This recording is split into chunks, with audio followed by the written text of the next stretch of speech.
The pen was already in my hand when my mother-in-law leaned over to her son and whispered, loud enough for the entire conference room to hear. "She doesn't even have a real attorney. This is almost sad." My husband didn't disagree. He just adjusted his cufflinks and looked at the ceiling. I kept my eyes on the document in front of me. Let me back up. Because if you're going to understand what happened in that conference room on a Tuesday morning in March, you need to know who I was before I walked into it, and more importantly, who they thought I was. I met my husband 6 years ago at a fundraiser for a children's hospital. He was charming in the way that men who have never had to try very hard are always charming. Easy smile, good posture, the kind of laugh that makes a room turn toward him. His name was Thaddeus Whitmore III, technically, which should have been my first warning. Nobody who goes by the third has ever truly struggled for anything. I was 28. I had just sold my second app, a small productivity tool I'd built in my apartment over 18 months, to a firm in San Francisco. The deal was quiet. My lawyer at the time advised me to keep it that way. I got a number with 8 digits and a non-disclosure agreement, and I signed both. I didn't tell Thad. Not right away. Not because I was hiding something sinister. I just wasn't ready to be seen as a number. I'd spent my whole life being underestimated, and I wasn't eager to trade that for being overestimated.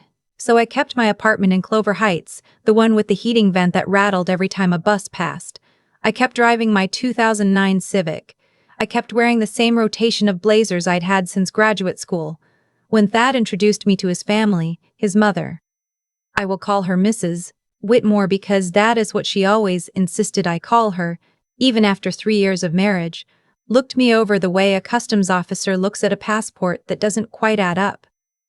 "And what is it you do?" she asked. "Software consulting," I said, which was true enough.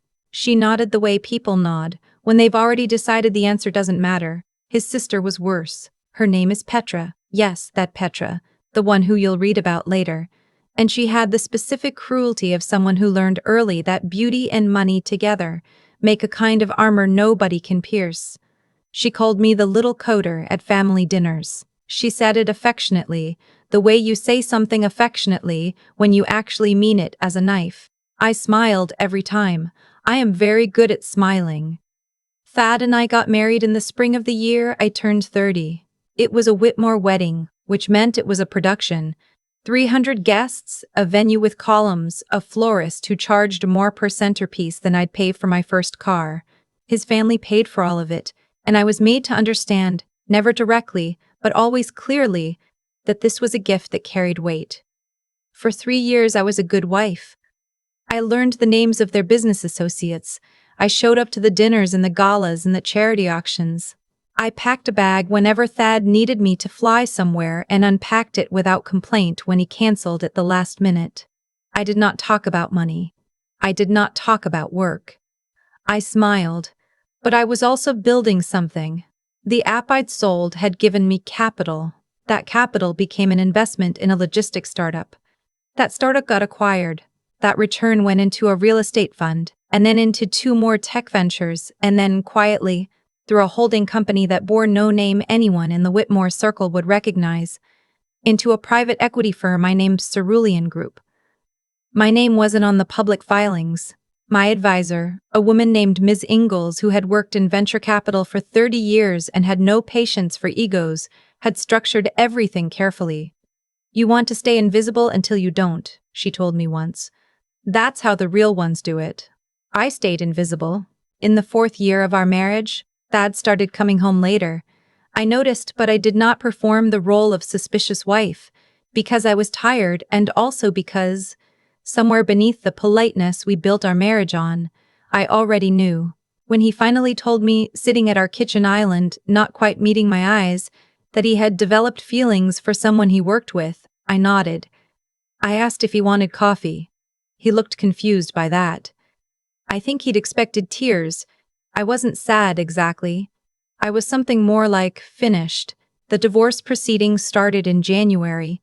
Thad hired a firm called Breckenridge and Holt, the kind of firm with a waiting room that smells like leather and money and the particular confidence of people who have won a lot. His lead attorney was a man named Mr. Mayan Calloway, silver-haired, slow-moving, the type who let silence do his intimidating for him. I hired a woman named Ms. Park. Her office was on the 14th floor of a building in Midtown. She wore sensible shoes and spoke very fast and had a reputation, according to the three people I quietly asked, for being exceptionally thorough. The Whitmore family was not impressed. At the first meeting, Mrs. Bull Whitmore attended alongside Thad, which was not legally required but apparently emotionally necessary for her. She sat beside her son in a charcoal blazer and looked at Miss Park the way she had once looked at me, like a customs officer, like someone deciding what to let through. "I hope your client understands," Mr. Calloway said, directing his remark at Miss Park as though I wasn't present, "that the Whitmore estate has very clear prenuptial protections." Ms. Park smiled. "We've reviewed the prenuptial agreement thoroughly. What nobody in that room knew except Miss Park and Ms. Ingalls, who had spent 4 months preparing, was that I didn't want the Whitmore estate. I had never wanted it. What I wanted was a clean exit, and what I needed was for no one in that room to look too carefully at my own finances before I was ready for them to. There's a particular kind of humiliation that high-net-worth divorces are designed to produce in the spouse perceived as less. The financial disclosures come in thick binders. The assets are listed with their valuations. The implication, never spoken, is that one person built something and the other merely lived inside it. Every meeting had that texture. Every exchange across that conference table was colored by the assumption that I was there to take what I could from a life that had been handed to me. Petra came to the second meeting uninvited. She sat in the back of the room against the wall, arms crossed, wearing the specific expression of someone who has come to watch something unpleasant happen to someone they dislike. "She shouldn't be here," Ms. Park said quietly to Mr. Calloway. "She's a family member offering emotional support," he said. Miss Park looked at him for a moment. "Fine." I didn't turn around. The asset division proposal arrived 3 weeks later. I read through it at my kitchen table. I had moved back to a rental by then, a place in a neighborhood Thad had once described as transitional, and I made notes in the margins and sent it to Ms. Park with my comments. What they were offering was fair, actually. More than fair in some ways. But embedded in the proposal, on page 41, in a subsection that dealt with intellectual property and business interests, was a clause that required me to disclose any business entities I had controlling interest in or material connection to as of the date of filing.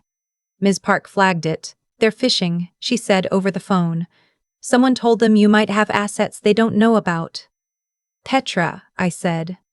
"Probably. Do you want to tell me anything before we proceed?" I told her everything. All of it. The apps, the investments, the fund, Cerulean Group.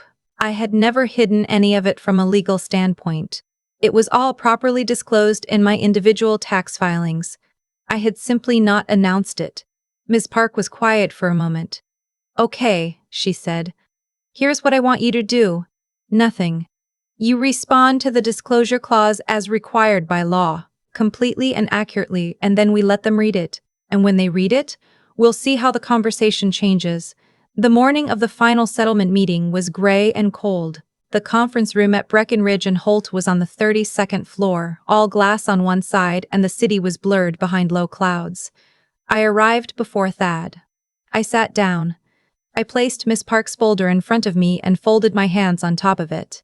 Mrs. Whitmore arrived with Thad. She had dressed for a performance, a cream wool coat, heels, her hair set.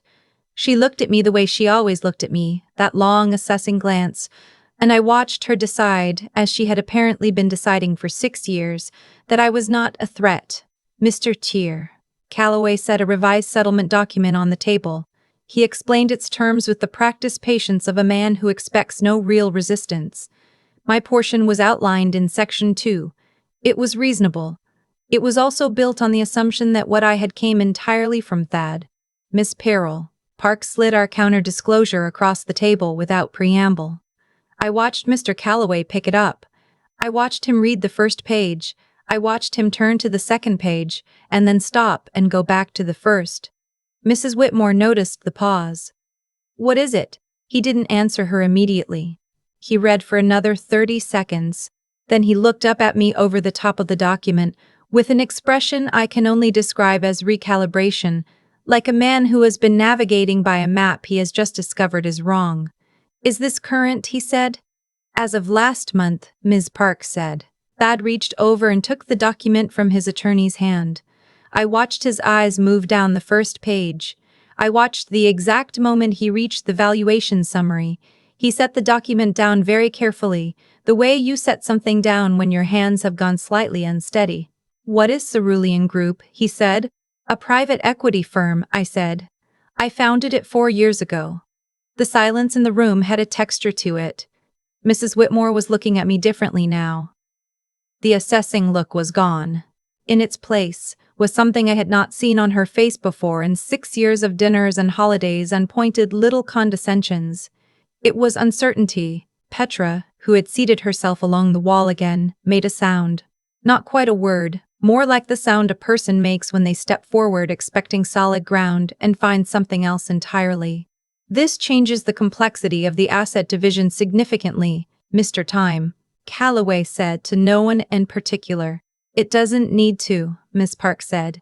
My client isn't seeking a share of Whitmore family holdings. She is asking for a clean dissolution. The Cerulean Group and its holdings are not community property under the terms of the prenuptial agreement because they predate the marriage in their foundational structure. My client is prepared to demonstrate that in full. She had this before we were married? Thad said. He was looking at me, not at his lawyer. The first sale was before we met, I said. I told you I did software consulting. That's not the same as Thad. Mr. Calloway put a hand briefly on his client's arm. A steadying gesture, the kind you make when someone is about to say something that won't help them. Mrs. Whitmore had not spoken. She was still looking at me. I held her gaze. I want to be honest about what I felt in that moment, because the easy version of this story would make me feel triumphant, vindicated, like a door swinging open to a room they never knew existed. What I actually felt was tired. 6 years of smiling at a table where I was never quite seen. 6 years of the little coder and what is it you do, and the particular weight of being underestimated by people who'd mistaken my quietness for smallness. I wasn't angry, I was just done. I would like to proceed with the original terms, I said. My terms, as outlined on page 1 of our counter-disclosure. Ms. Park set the second document on the table. It was clean. It was simple. I wanted the Civic, out of sentiment more than anything. I wanted to be released from the prenuptial provisions that had tied certain future earnings to joint review. I wanted a written acknowledgement that Cerulean Group and all affiliated entities had been and remained solely my own. I did not want alimony. I did not want the house. I did not want anything from the Whitmore family except my name back, and even that I'd never actually given up. Mr. Calloway read the counter-proposal. He read it twice. Then he had a quiet, clipped conversation with Thad that I was not meant to hear, but that I heard anyway. 4 years of building a company had given me a very good ear for people trying to manage a situation they'd misread. It's favorable to you, Mr. Calloway was saying to Thad. If you sign this as written, I understand what it means, Thad said. He didn't look at me when he said it. He was looking at the table. Thad signed. Mrs. Whitmore stood up before the ink was dry. She walked around the table toward the door, and I thought she would leave without speaking, which would have been fine. Would have been the ending I'd scripted in my head. But she stopped beside my chair. I looked up at her. She stood there for a moment. Her cream wool coat. Her set hair. All of it exactly as constructed as it had been when she walked in, except that something behind her eyes had shifted. I didn't know, she said. It was not quite an apology. It was not quite anything. It was the first thing she had said to me in 6 years that wasn't edged with a quiet point. I know you didn't, I said. She left. Petra followed without a word, which, honestly, was the more satisfying exit. The paperwork was finalized 2 weeks later. I drove my Civic to Ms. Knott's Park's office and signed the last pages on a Wednesday afternoon in April, when the light was doing that early spring thing where it looks almost too bright to be real. You could have led with this, Ms. Park said, meaning Cerulean, meaning all of it. The first meeting. You could have. I know, I said. Why didn't you? I thought about that. About the fundraiser 6 years ago and the charming man and all the dinners and Petra calling me the little coder while I smiled and cut my food. I wanted to see if it would matter, I said, who I was without it. Miss Park considered that. Did it? To them? No. I picked up my copy of the signed pages. But I already knew that. I just needed them to know it too. I drove home with the window down even though it was still cold. The city looked ordinary and enormous the way it always does when something in your life has just quietly, permanently changed. I stopped at the light on the corner of Dunmore and Fifth, and a bus went past and the whole car rattled. I laughed out loud. Nobody heard it. I have thought a lot since then about what it means to be underestimated. Really underestimated. Not the motivational poster version where it's secretly a gift. The real version is just quiet and constant, and it accumulates in you over years until you've built up such a precise internal record of every moment someone looked past you that you could recite them in order.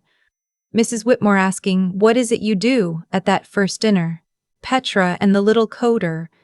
The conference room where Thad's lawyer addressed Ms. Park as though I wasn't physically present. The settlement proposal on page 41 with its fishing clause. None of it was dramatic. That's the thing nobody tells you. The real injuries are never dramatic. They're just small and repeated, and they add up until one day you're sitting across a conference table watching a man read a document with 8 figures on the first page and realizing that the entire assumption of the room has just silently rearranged itself. I didn't need them to kneel. I didn't need them to apologize. I just needed them to understand, finally and irreversibly, that they had never actually seen me at all. They understand now. Cerulean Group completed its largest acquisition last fall. The deal was covered in 3 trade publications and 1 piece in a financial newspaper that I read over coffee in my new apartment. A good apartment now, with windows that face east and a heating system that makes no noise whatsoever. Miss Mine assured. Ingalls sent me a bottle of champagne with a note that said simply, "Well done." I still drive the Civic. Some habits you keep not because you have to, but because they remind you of something important. About who you are when no one's watching. About the person you were in the apartment with, the rattling vent. Building something in the quiet. Learning that the most powerful position you can occupy is the one nobody's thought to prepare for. If someone at a dinner party asks what I do now, I tell them, I've stopped enjoying the look on their faces. That's how you know you've actually moved on. I've been asked more than once what the point of all of it was. The years of staying quiet, the dinners where I smiled and said nothing, the conference room, all of it. And I think the honest answer is that there wasn't a single point. There were 3, and they took me a long time to understand separately before I could see them together. The first is about integrity, not the kind people put on LinkedIn, but the quieter kind, the kind that means you keep building even when no one is watching, even when the person sleeping next to you has no idea who you actually are, even when his mother looks through you at a dinner table like you're a temporary inconvenience. I kept building because the work was real, not because I was planning a moment. The moment happened because the work was real. That's the order it goes. You don't build toward the reveal. You build because building is the thing you know how to do, and the rest follows on its own timeline. The second is about intelligence. And I don't mean the kind that gets you grades, I mean situational intelligence. The kind that knows when to speak and when to let a room fill itself with its own assumptions. When Mr. Calloway addressed Ms. Park like I wasn't present, he was giving me information. When Mrs. Whitmore asked, "What is it you do?" at that first dinner and then stopped listening before I finished answering, she was giving me information. When Thad signed the papers without looking at me, he was giving me information. I collected all of it for 6 years, and I used none of it to hurt anyone. I used it to know exactly where I stood and to prepare accordingly. That's what intelligence actually looks like in practice. Not cleverness, not wit, just paying close attention to what's real. The third is the hardest one to talk about without it sounding like a bumper sticker. So I'll try to say it plainly. Resilience isn't toughness. I was not tough in that conference room. I was tired and a little sad and absolutely certain that what I was doing was right. Those things existed at the same time. Resilience is just the decision to keep going when the feelings are complicated and the outcome is uncertain, and you make that decision quietly, one morning at a time, usually alone. Thad chose someone who looked better on paper. His family chose to see a woman in a rotating set of blazers and decide she didn't warrant a second look. Those choices came from who they were, and the consequences came from those choices, not from anything I arranged. I didn't engineer any of it. I just didn't collapse, and I kept working, and eventually the truth of the situation became impossible for anyone in that room to misread. Mrs. Whitmore said she didn't know. I believed her, and I think that's actually the saddest part of the whole story. Not what they did to me, but what they missed. 6 years of a person right in front of them, and they never once looked. I still drive the Civic. I still keep the vent in my memory. The rattling and the buses and the apartment where I built the first version of everything I now own. I keep it because I think it's important to remember who you were before anyone thought you were worth knowing. That person did all the real work. She deserves to be remembered accurately.